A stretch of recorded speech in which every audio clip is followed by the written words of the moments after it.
오늘의 정석입니다. 토마토 투자자분의 김정수 운용역입니다. 안녕하세요. 네, 안녕하세요. 예, 이 시간 아마 최근 들어서 점점 더 많은 분들이 보고 계시는 것 같은데 제약바이오의 흐름을 잘 타고 계신 분들, 이런 분들이 상당히 이 시간을 기다리고 계세요. 특히나 어제 같은 경우도 제약바이오 많이 강조를 해주셨는데 정말 강한 모습, 신고가 랠리를 펼친 종목군들이 늘어나고 있습니다. 어제장 리뷰 먼저 좀 해주시고요. 그리고 또 오늘장의 대응 전략 팁 알려주세요. 네, 감사합니다.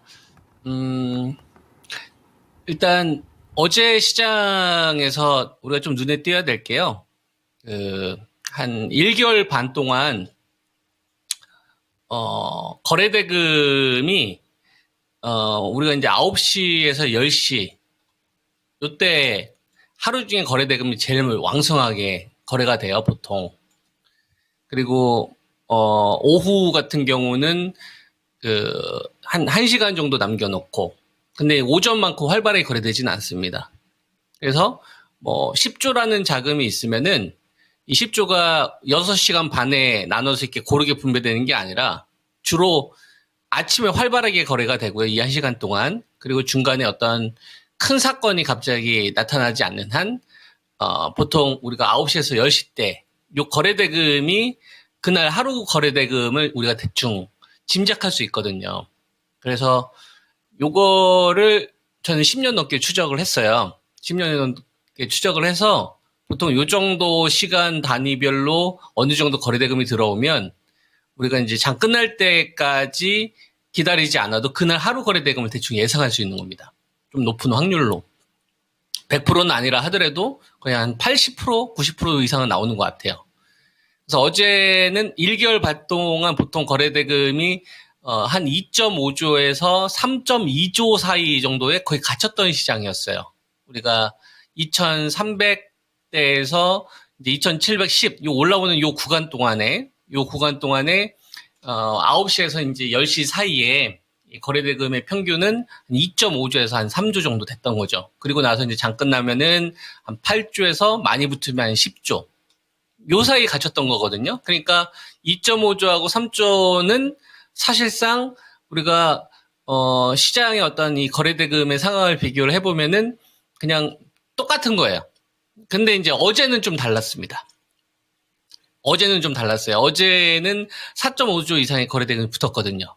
그리고 어제는 이제 12.8조니까 거의 한 2달 만에 최대 거래대금이 터진 거 아닙니까? 근데 우리는 어제 무슨 일이 있었는지 알잖아요. 연준에서의 이 기준금리 인하가 있었잖아요.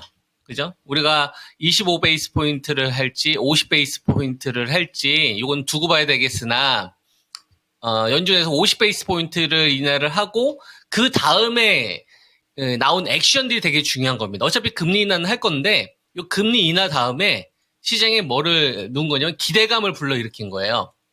이 점도표를 보니까 이거 그냥 한 번으로 안 끝낼 것 같고 기껏 해봤자 한 25베이스 포인트나 50베이스 포인트 정도 할 거라고 생각을 했는데 이게 막 150베이스 포인트까지 추가적으로 인하할 수 있다라는 식의 어떤 흐름들이 확인이 되다 보니까 이제 요거가 나오고 나서 그 다음에 이제 대기하고 있었던 이 머니들이 있잖아요. 어떤 투자 결정을 하려고 했었던 이 머니들이 어제 같은 경우는 한꺼번에 좀 쏟아지지 않았나.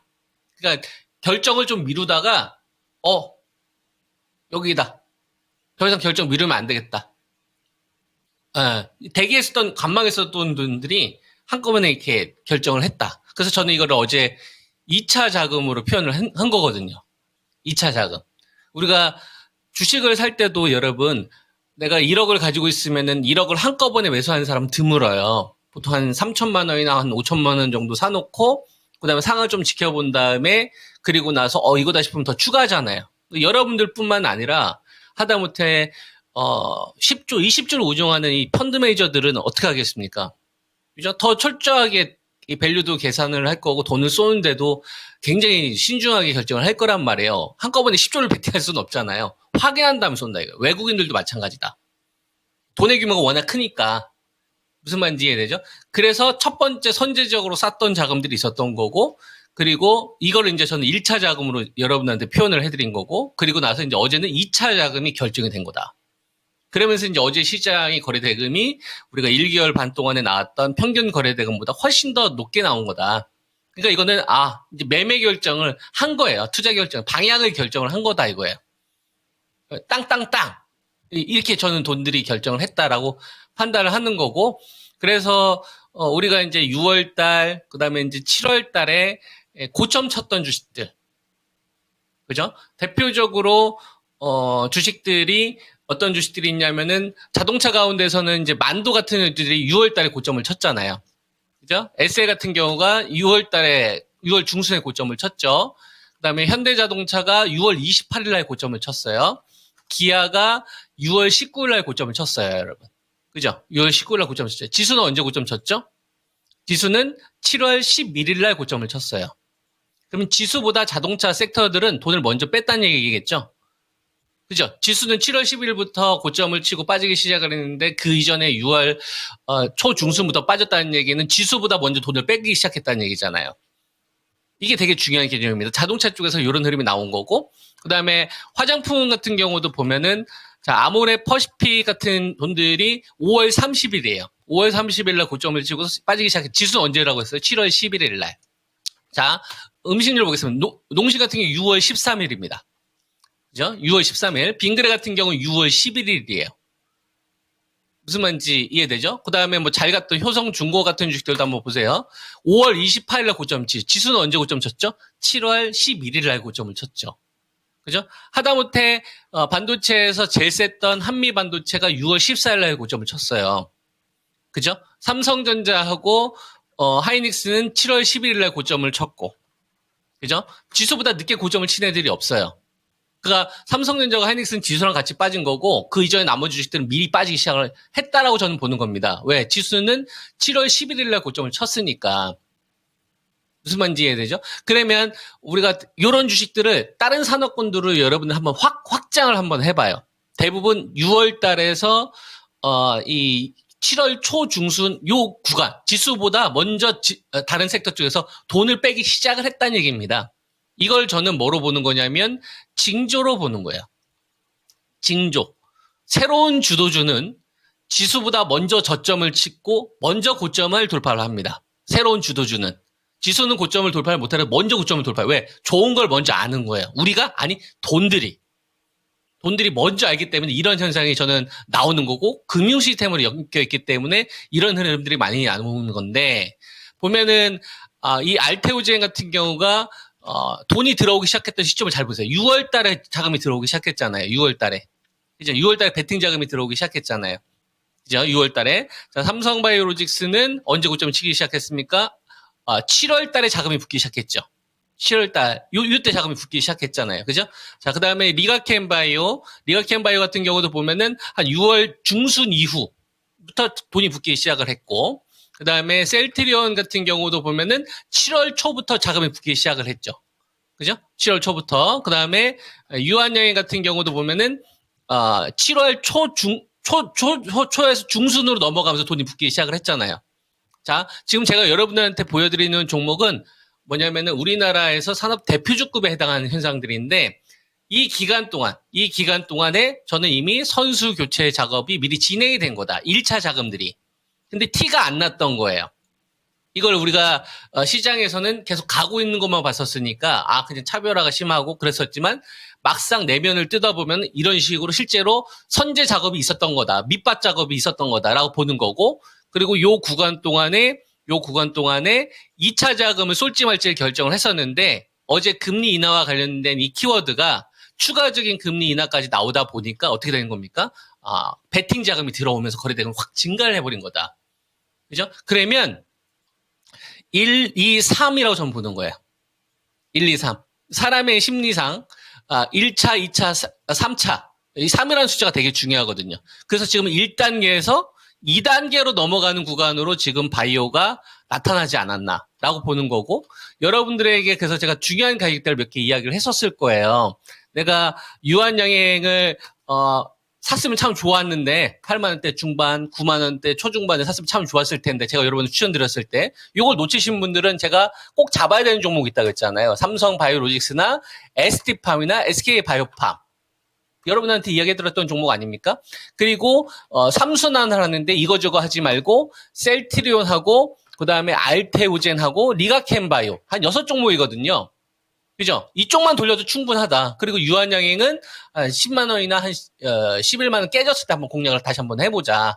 뭐 이런 의견을 좀 들었었던 것 같고 안 오면 다른 거 하면 되는 거고요. 이쪽이 메인이다라고 저는 보는 거예요.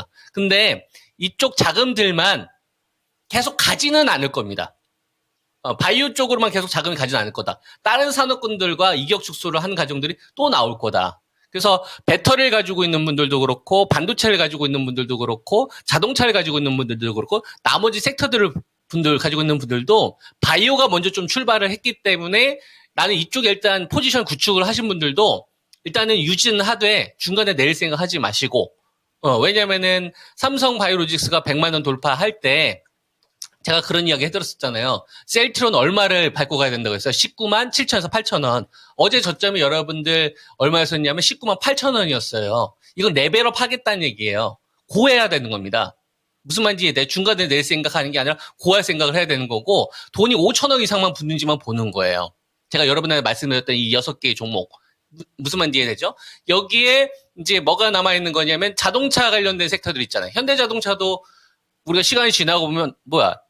경기 침체와 관련된 여러 가지 이슈가 있었지만 그냥 2,500 왔었을 때 매수하면 되는 거였네? 2,500에는 2,550 왔을 때가 훨씬 더 좋은 결과가 나오잖아요. 그죠? 현대차나 기아. 그리고 배터리 가운데서도 LG 에너지 솔루션이나 포스코 홀딩스도 지금은 좀 탄력을 조절하고 있지 않습니까? 근데 계속 주는 거라고. 포스코 홀딩스 이런 애들도. 그죠? 그리고 삼성전자나 이제 SK 하이닉스나 지금 시장에서 가장 약세 흐름을 보이고 있는 이제 반도체 섹터가 이제 회복되는 순서가 나오면은 한 바퀴 좀 도는 구조로 갈 수 있겠구나. 이게 이제 뭐랑 맞물리는 거냐면 다음 주에 그 연준의 이 발언들이 이제 나올 거예요. 앞으로 이제 이 점도와 관련된 이제 그 우리가 기대감을 키울 수 있는 그리고 금투세 이슈가 있어요, 여러분. 금투세 이슈. 그죠? 다음 주에 있잖아요. 24일 전후로 해가지고. 그러면 시장에 도와주려고 하는 이슈들이 많이 있다는 얘기예요.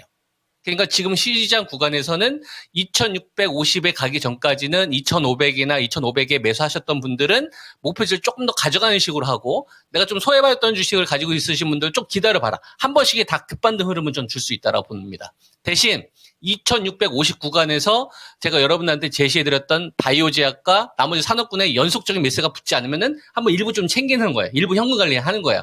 그리고 나서 또 다시 2430과 2460을 또 기다리는 거죠. 그것도 주간 상황이 바뀌면은 또 제가 여러분들한테 말씀을 좀 드리겠고.